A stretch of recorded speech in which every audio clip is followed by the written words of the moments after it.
You really thought you could walk in here and fool everyone. Her voice snapped over the shocked silence, boots echoing as she crossed the floor. That's not. Don't bother, I have proof right here in my pocket. You want to see what you covered up. You want to explain where it all went. A door creaked, someone sucked in a breath. Hands trembled on the stack of papers, a stack she held above the crowd, daring them to look away. Go ahead, she said, planting herself between the windows and the exit. Say it to my face this time. His jaw clenched. One half-sibling shrank into a corner, the other glared. The old clock ticked, slow and loud. This is your last chance, she warned, voice low. Tell them the truth or I will. Because before this moment, before papers rattled and secrets broke, the world thought she was just a grieving widow with nowhere left to run. To understand how she ended up cornering her own kin in a condemned cottage, you have to go back to the day she arrived. $32.87 to her name, rain beating the roof of her battered car. An inch of rain slapped the windshield, blurring the faded sign that read Oak Haven, population 2-3. Sophia gripped the steering wheel so hard her knuckles turned white, the ache in her chest as sharp as the November wind slicing across Westchester County, New York. She glanced at the battered checkbook wedged under the visor, her balance circled in red, $32.87. $2 cracked suitcases pressed against her leg, her husband's old thermos rolling in the footwell. From the back seat, her 7-year-old son Jacob spoke up, his small voice nearly buried beneath the drumming rain. Mom, why can't we just go home? Sophia bit her cheek, forcing herself to sound steady. Because, buddy, there's nothing left for us back home, and this, she nodded toward the crumbling cottage up ahead, boards nailed haphazardly over the windows, weeds overtaking the porch. Well, this is ours now. Jacob worried the edge of his blue backpack between his fingers, the way he always did when he was scared. Will Dad know where to find us? She swallowed around the knot rising in her throat. Dad's watching, he'd want us somewhere warm, she replied. The lie stung even as the words slipped free. The last time Sophia had seen her husband's wedding ring, it had been dropped into a plastic bag at the county morgue. Weeks since the accident, and now, his stepmother, Beverly Kensington, had called to reclaim the Kensington residence, a 4-bedroom dump left standing on a sheriff's warning. In Sophia's mind, Beverly was always immaculate, pearls tight to her throat, voice sweet as syrup for anyone but Sophia herself. Jacob had never known his grandmother to be anything but cold. The funeral will reading had played in her mind for days. Oh honey, Beverly had drawled for everyone to hear, I hope you like fixer-uppers. We've left you Cedillo's finest condemned cottage. Her half-siblings had burst out laughing, one of them propping designer sunglasses onto their head. Maybe Mom left you a mold collection for company, Lexi had piped, her voice curling with mockery. Sophia had just sat there, numb, her husband's absence pulsing like a bruise. She'd taken the tarnished cottage key, big, old, teeth notched from decades of use, and muttered thanks through clenched teeth. But then, at that reading, she'd noticed her father-in-law's battered Singer-sewing machine, one relic not mentioned in the estate inventory. Stuck in a corner, dust-mottled with grooves worn smooth by 100 years of hands. As Beverly cackled about mildew and raccoons, Sophia's mind had flickered to that old sewing table and the way her husband always said, that's where real work happens, Soph. A stray, intrusive thought. What if there really was something hidden in the only thing she hadn't been meant to inherit? If you've ever found yourself underestimated by those with power, but determined to prove otherwise, keep listening. The rain let up just enough for Sophia and Jacob to drag their suitcases across the mud-choked yard. Her boots sank with each step, the cottage looming above, its siding gray, gate hanging by one hinge. She jimmied the swollen front door with her shoulder until the latch gave, the old hinges crying out like a warning. The first whiff of stale air and rotting plaster assaulted them, thick and stale. Mom, Jacob whispered behind her, what's that smell? She flicked the faulty light switch. Nothing, the ceiling sagged from old water damage. Adventure, pal, smells like we're the first to see this place in years, she said, forcing a tone of wonder she didn't feel. She pulled him in, pressing his small hand to her side, and began a circuit through decaying rooms. Upstairs, she peered into each bedroom. Bare floors, mouse droppings. The back window rattled in its sash. Downstairs, the kitchen cabinets hung open, hinges rusted.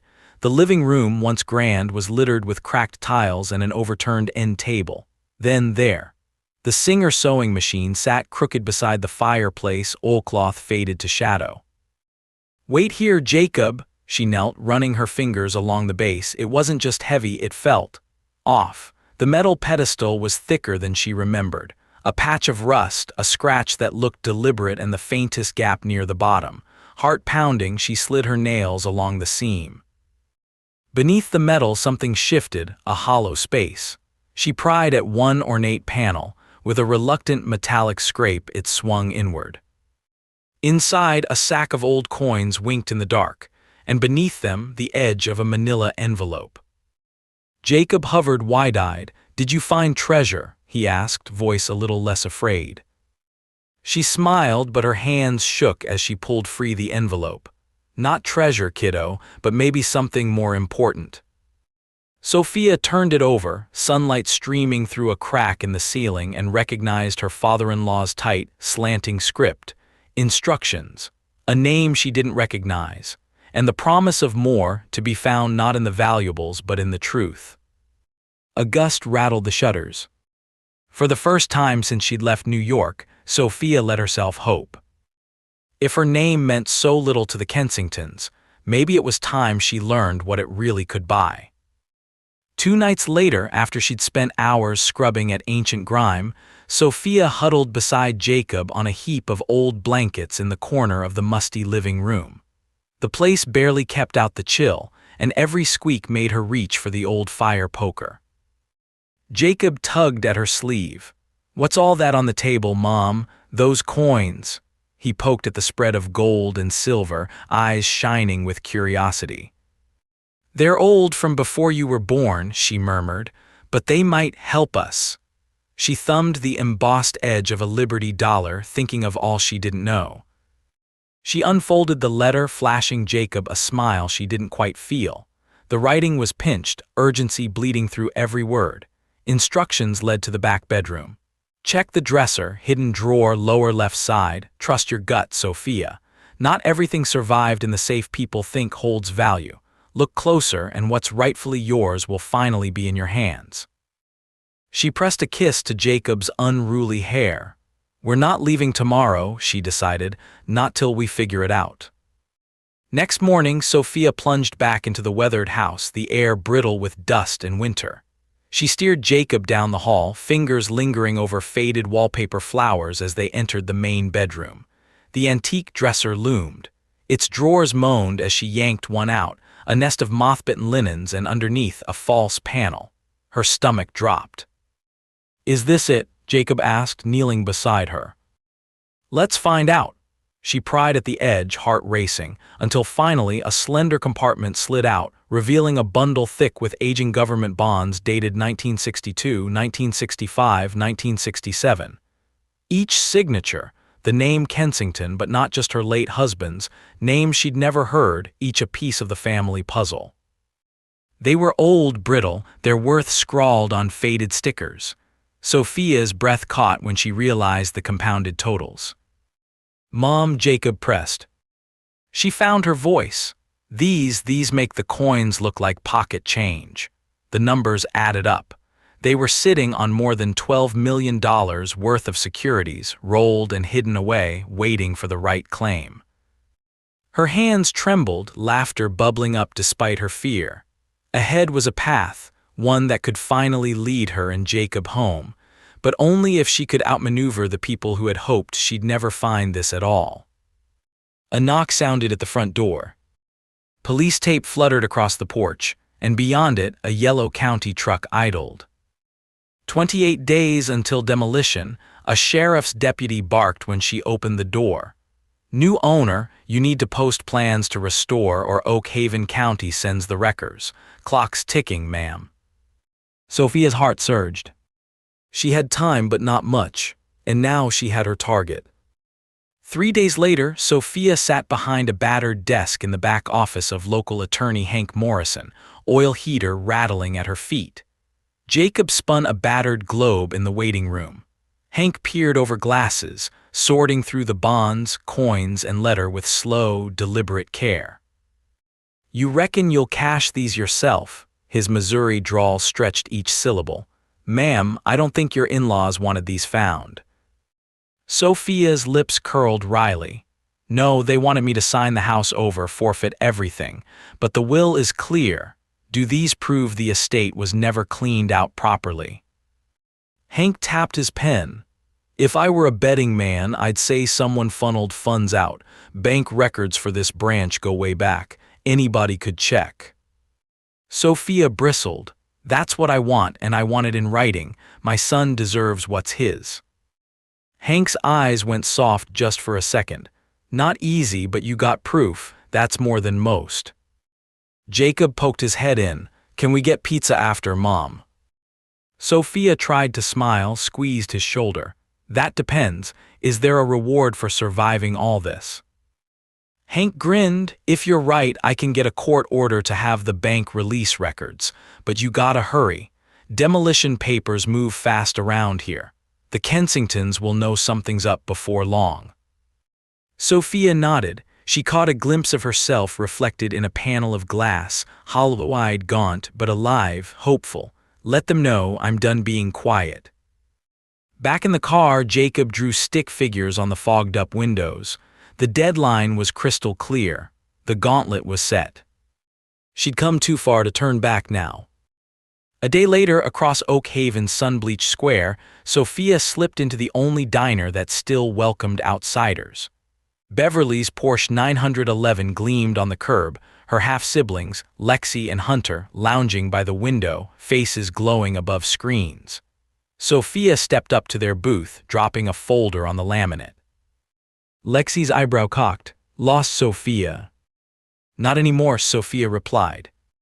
Hunter sneered. "You're trespassing." Sophia matched their stares, unblinking.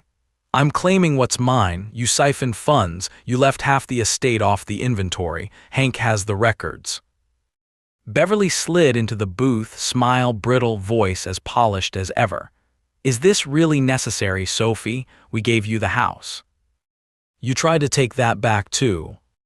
Beverly's veneer slipped just for a blink. "The county deemed it worthless," she hissed. Sophia leaned in, voice low. "There's more in that house than you wanted anyone to know. You hid bonds, over $12 million, Beverly. Money set aside for your late husband's actual family, not just the ones you handpicked." Hunter's cheeks flushed.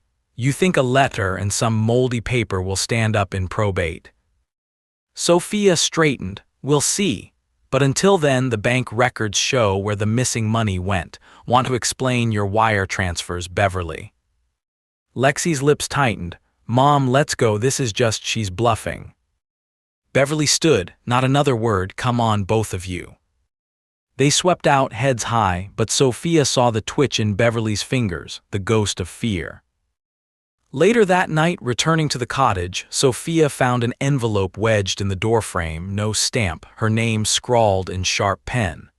Inside, a copy of a bank statement and a single line, "You're not the only one who can play dirty." She locked all the doors, placed a chair under the knob. Jacob slept soundly for once, his breathing even, but Sophia lay awake, knots twisting in her gut. It was war now. Sophia paced the creaking floors at morning light, a growing clarity settling in. She gathered every document, every letter, every dusty coin, laying them out on the only cleared surface.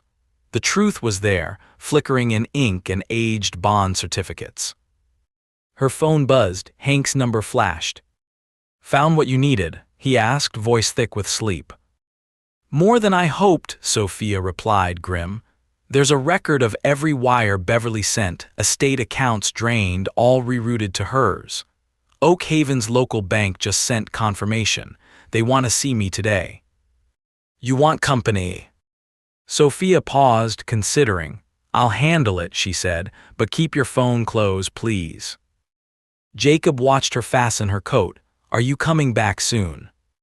She stooped, pulled him into a hug. Always, you keep the fort safe, okay? He nodded, solemn as a soldier. At Oak Haven Bank, the standoff began.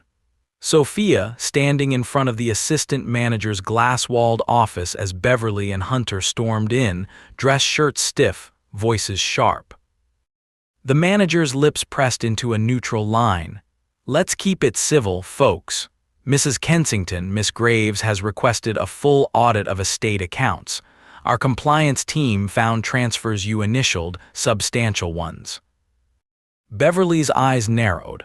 Mistakes, surely. My late husband trusted me to keep things tidy. My stepdaughter is confused.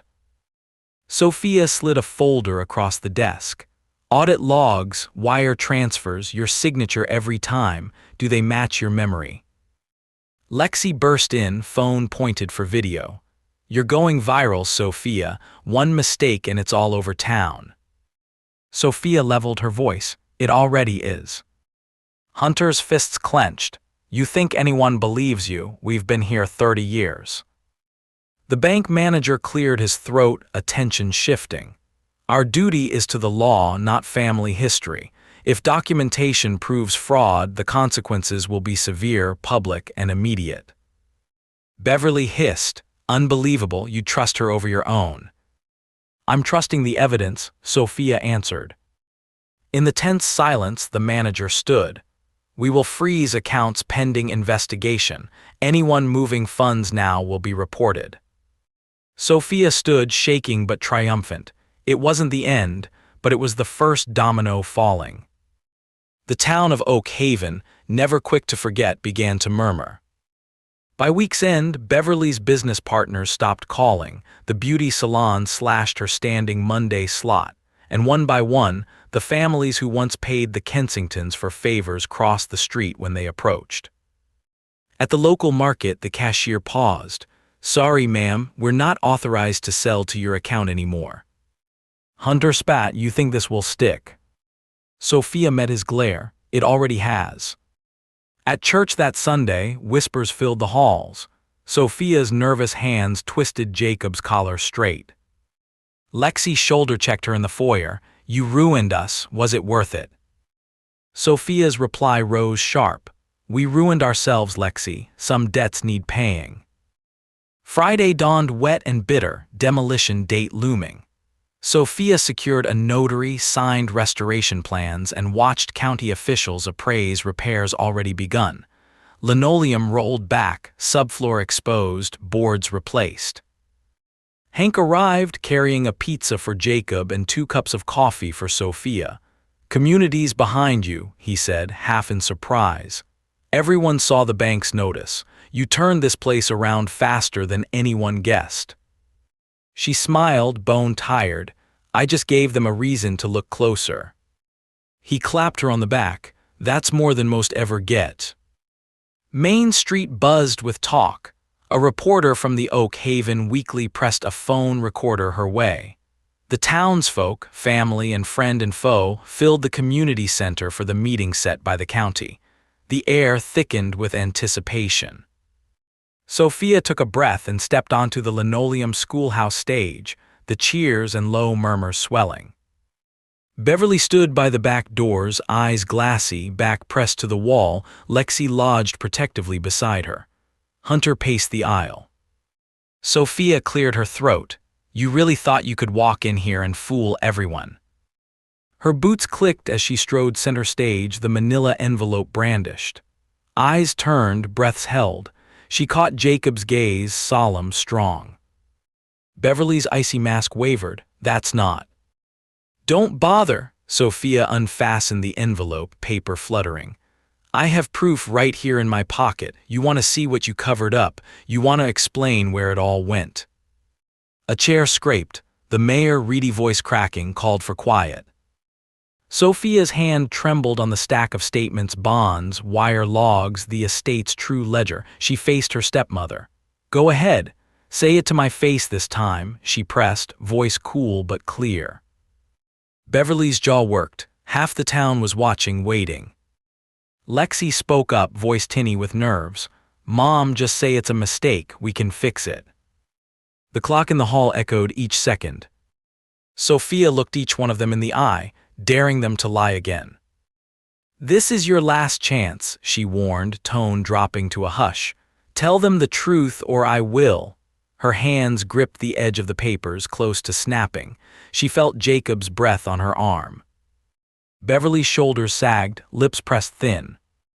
The frantic denial was gone. What replaced it was shame. The mayor rose. "Mrs. Kensington, you are required to answer these claims in front of all assembled." Beverly choked on the words. "I misunderstood, the funds weren't." Sophia interrupted. "They were never your funds to move. The evidence is in everyone's hands now. You didn't just shortchange a widow, you tried to erase the memory of the man who built this family." Gasps, half the church stood on tiptoe. The banker nodded confirmation, documents raised for all to see. One barnred-faced cousin barked, "You robbed your own." Beverly covered her face.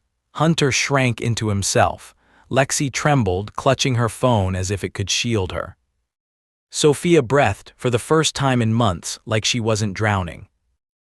As Beverly was escorted off stage by county officers, the church doors swung wide. The collective judgment of Oak Haven was swift, contracts canceled, stores closed, invitations revoked. Lexi and Hunter's trust evaporated in a single, clarifying moment. There were no more doors for them left to knock. Jacob, clutching her sleeve, whispered, "Mom, are we done here?" And she nodded. "Yeah, buddy," she said, voice breaking into a smile, "we're finally done." 3 weeks later, Sophia's hands were raw from scrubbing linoleum and peeling wallpaper, but the cottage glowed with new light. The scents of lemon and fresh paint lingered. Restoration took more sweat and tears than she'd imagined, but as she pressed Jacob's palm to a finished window frame, she realized something had shifted inside her too. Oak Haven welcomed them bit by bit. Neighbors left pies and casseroles. The school librarian saved Jacob's first pick of adventure novels. In the grocery, customers nodded, not just tolerated, accepted. Beverly and her children became ghosts, spoken of only when someone needed a warning.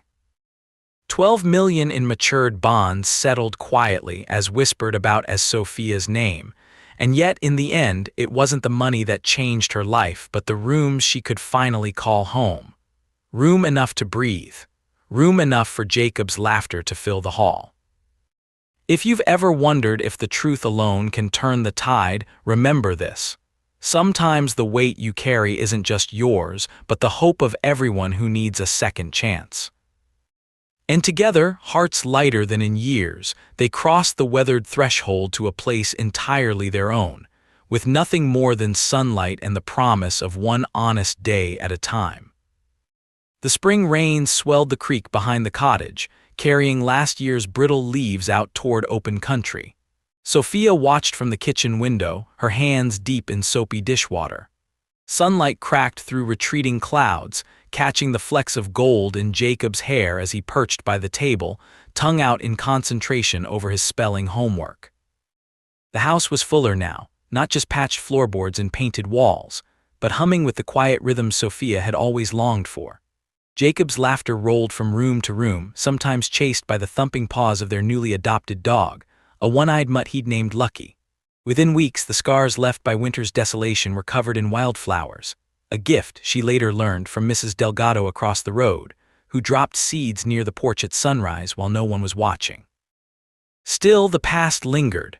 It crept through in the odd moment, when a letter from the county arrived, stamped approved in bold blue, or when Sophia's phone vibrated with unknown numbers that she now ignored. There were nights she still woke sweating, heart thumping, bracing for a knock that never came.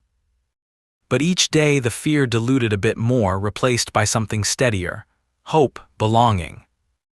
One Saturday morning, as dew glazed the grass, Hank's old pickup rattled up the drive.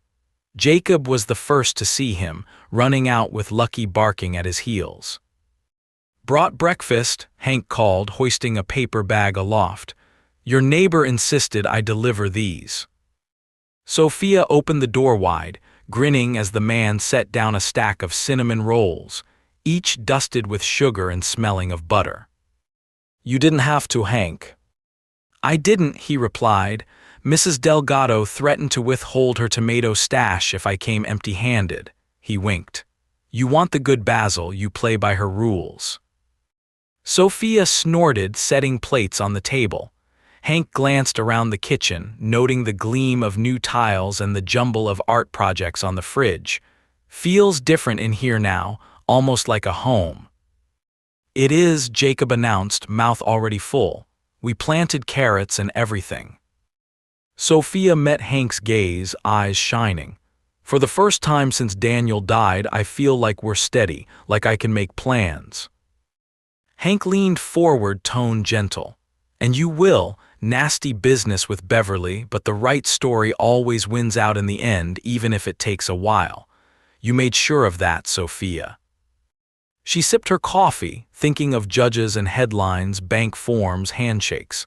Of stepping into the bank that final time, Jacob at her hip, Beverly's shadow gone behind her, and signing a deed that made everything at last indisputably hers. "Do you ever regret it?" Hank asked, voice almost a whisper, standing up, telling everyone.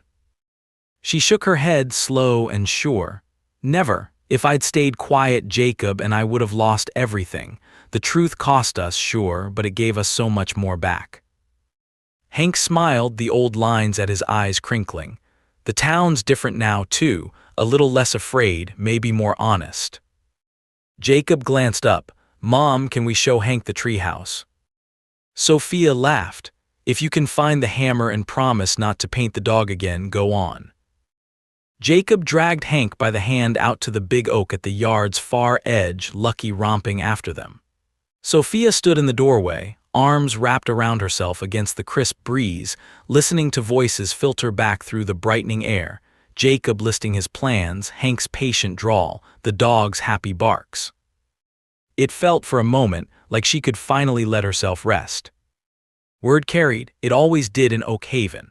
Some people went a little out of their way to wave from the hardware store aisle, others left shy notes in Sophia's mailbox, wishing her luck or offering a pie recipe.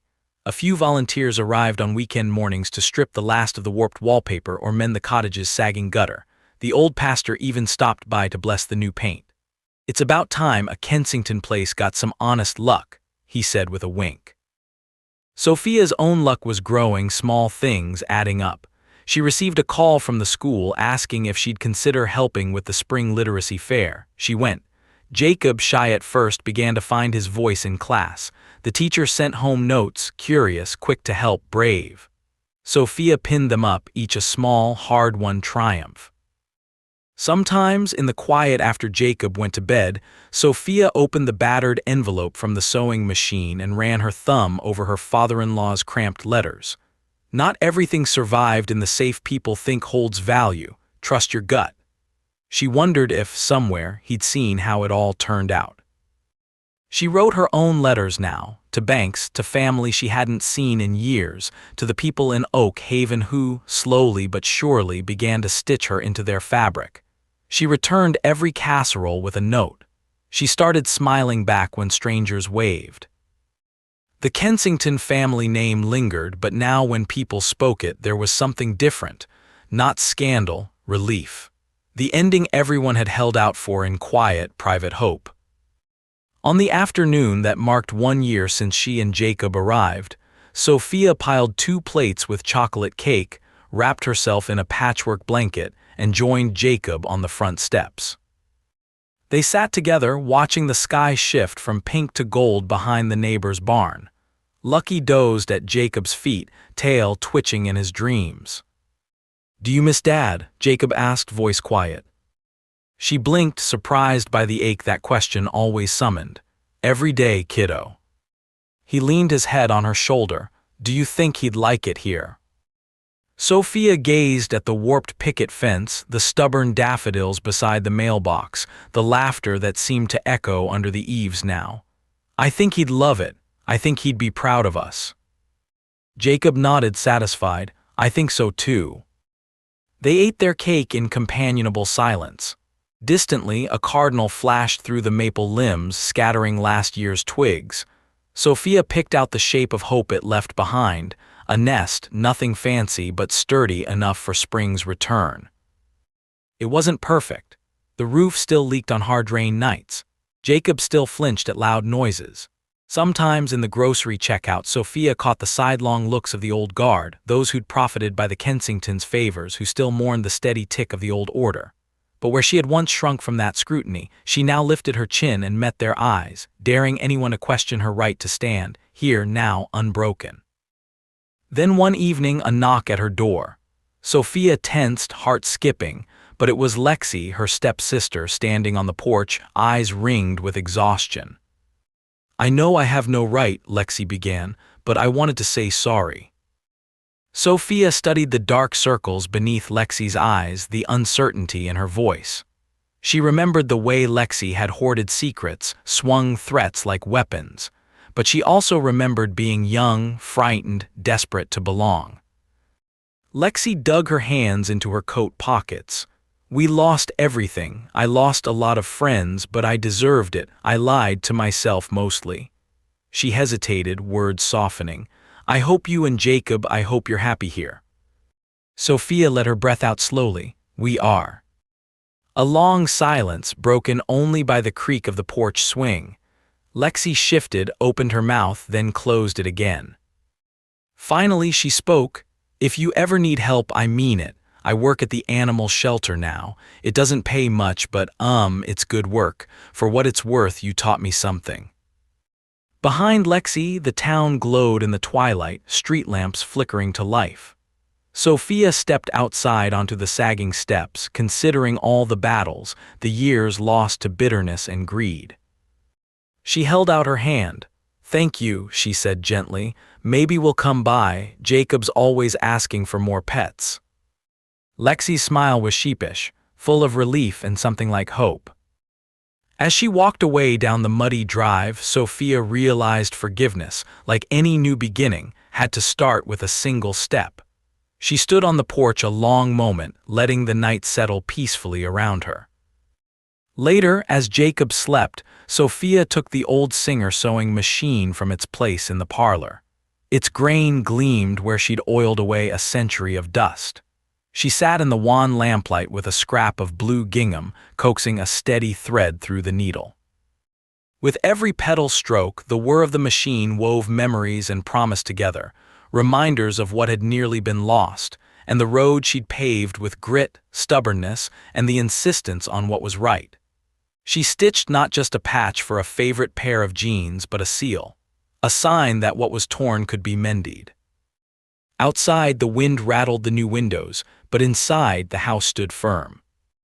Oak Haven had changed her. She had changed Oak Haven, not through wealth but through truth, through standing up when it counted, and finally, through the quiet, unremarkable act of choosing hope every day. Tomorrow, sunlight would break through new leaves and Jacob would dance in the yard with Lucky and laugh with new friends. Tomorrow's chores would wait for the moment.